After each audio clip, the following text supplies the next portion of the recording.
बेगम, शादी में बहुत कम दिन रह गए हैं। आज ही सारे कामों और मेहमानों की लिस्ट फाइनल कर लो। बेटा, ये शादी के कार्ड आ गए हैं, अच्छी तरह देख लो, कोई गलती तो नहीं। जी ठीक है। 1 मार्च को रस्म मेहंदी, 2 को बारात और 3 को वलीमा।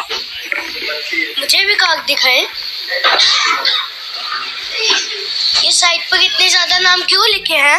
बेटा, ये एक तरह का दावतनामा होता है, इसमें घर के सब अजीज लोगों के नाम लिखे जाते हैं।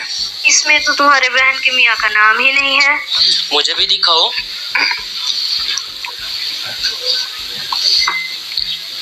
बात सुने, इसमें तो अशरफ साहब का नाम ही नहीं लिखा। मेरी बहन क्या सोचेगी कि मेरे मियाँ की कोई इज्जत ही नहीं है। तो क्या करूं, कार्ड में इससे ज्यादा नाम लिखने की जगह ही नहीं है। तो अपने किसी रिश्तेदार का नाम कम कर देते ना। बस करो बेगम, तुम तो एक बात के पीछे ही पड़ जाती हो। इस बहस को खत्म करो और बताओ, नामों की लिस्ट फाइनल हो गई? जी फाइनल हो गई है, तकरीबन 400 लोग बने हैं। फिर भी आप देख लें कोई रह ना जाए। हाँ दिखाओ, लग तो ठीक ही रही है। पापा, मेहंदी पर मैंने अपने सभी दोस्तों को बुलाना है और वो कह रहे थे कि वो सब जरूर आएंगे और रात देर तक खूब शुगल करेंगे। मेरे दोस्तों ने तो मेहंदी के लिए अलग से गाने भी डाउनलोड कर लिए हैं। नहीं बेटा, तुम्हारे सब रिश्तेदार आए होंगे और तुम्हारी कजनें भी आई होंगी जो पर्दगी होगी। घर की पहली शादी है, लोग क्या कहेंगे? इतनी सादगी से मेहंदी का प्रोग्राम बना लिया। क्या हो गया है बेगम? घर की पहली शादी और हमारा पहला बेटा है, लोग क्या कहेंगे? हम अपने बेटे के अरमान भी पूरे नहीं कर सके। बात तो ठीक है आपकी। बेटा, तुम अपने सभी दोस्तों को बुला लेना, हम सब मिलकर खूब एंजॉय करेंगे। Oh yes.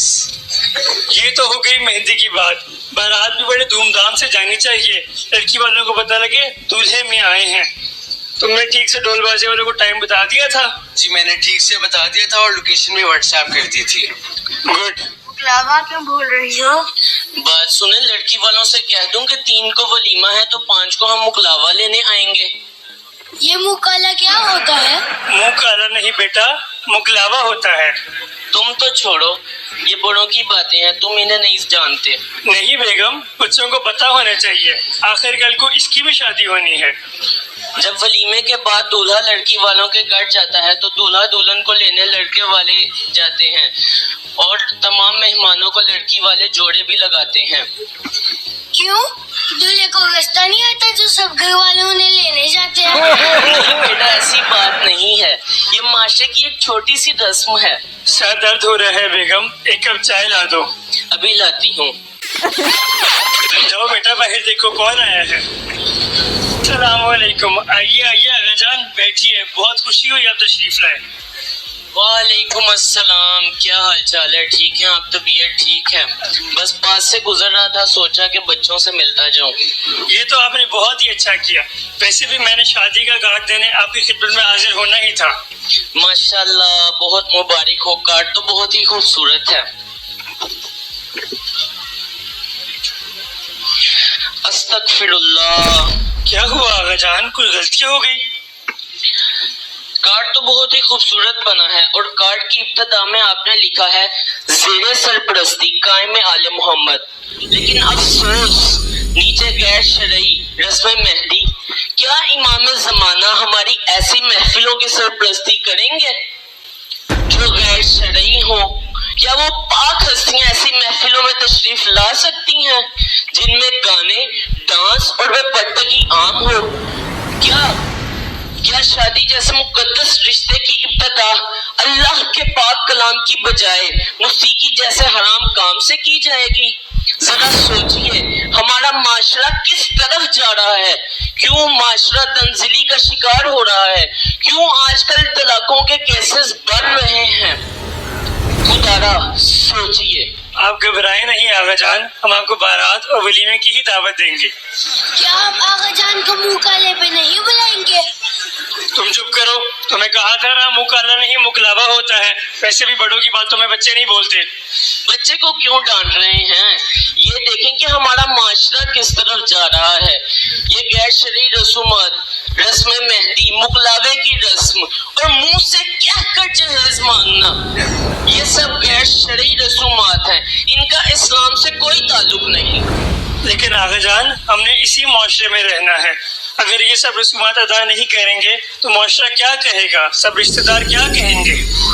कौन क्या کہے گا سے فرق نہیں پڑتا، بلکہ خدا اور اس کا رسول کیا کہے گا یہ اہم ہے، نکاح کی کیا حیثیت ہے یہ اہم ہے، اس کے علاوہ مولا علی اور بی بی زہرا کی شادی میں کون سی رسومات ہوئی تھی یہ اہم ہے، اور یہ اہم ہے کہ ہم اپنی محفلوں میں اپنے وقت کے امام کو دعوت دیں، لیکن اپنے وقت کے امام کو دعوت دے کر غیر شرعی رسومات کرنا کیا یہ امام کو دکھ دینے کے مترادف نہیں ہے؟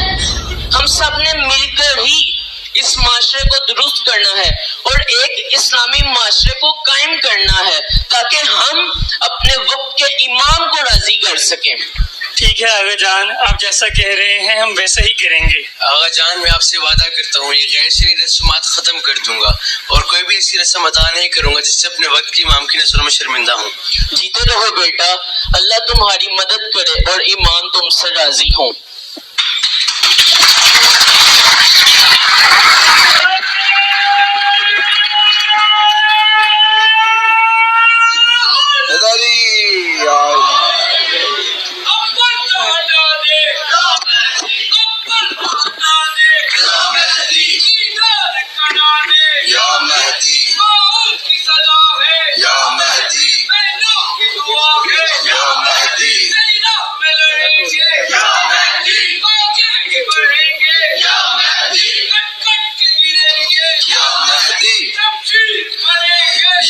محمد یہ ٹیبلو پیش کرنے کا مقصد جیسے ہمارے معاشرتی برائیاں ہیں اس کو ہم ختم کرنا چاہتے ہیں۔ جس طرح کے بچوں نے آپ کی خدمت میں یہ عکاسی کی ہے اس کو مد نظر رکھیے گا اور کوشش کیجیے گا کہ یہ جو فضول رسومات کبھی ہیں ان سے پرہیز کیجیے گا، اور انجمن حسینیہ خواجگاہ ناروالی اسی ہدف پر اپنے آپ کو گامزن کیے ہوئے ہیں، اور ہمارے صدر محترم جناب کاظم علی قاضی صاحب جہیز جیسی لعنت کے لیے بھرپور کوششیں جاری کیے ہوئے ہیں، اور یہاں تک کہ ہم اپنے بچوں کو جو بوائز جن کے لڑکے ہیں کوشش یہ کروا رہے ہیں ان سے کہ وہ اس پہ گامزن ہو جائیں کہ جو نکاح ہیں وہ مسجد میں کیے جائیں اور جہیز جو ہے وہ بغیر جہیز کے دلہن گھر میں لائیں، اور اپنی محافل ہم الاجل تو کہتے ہیں جب آ گئے تو کیا ہوگا، یہ سوچئے گا ذرا، اس کی گہرائی میں جائیے گا کہ اپنی محفلوں کو تو ہم پاکیزہ کریں گے، اپنی تنہائی کو بھی پاکیزہ کریں۔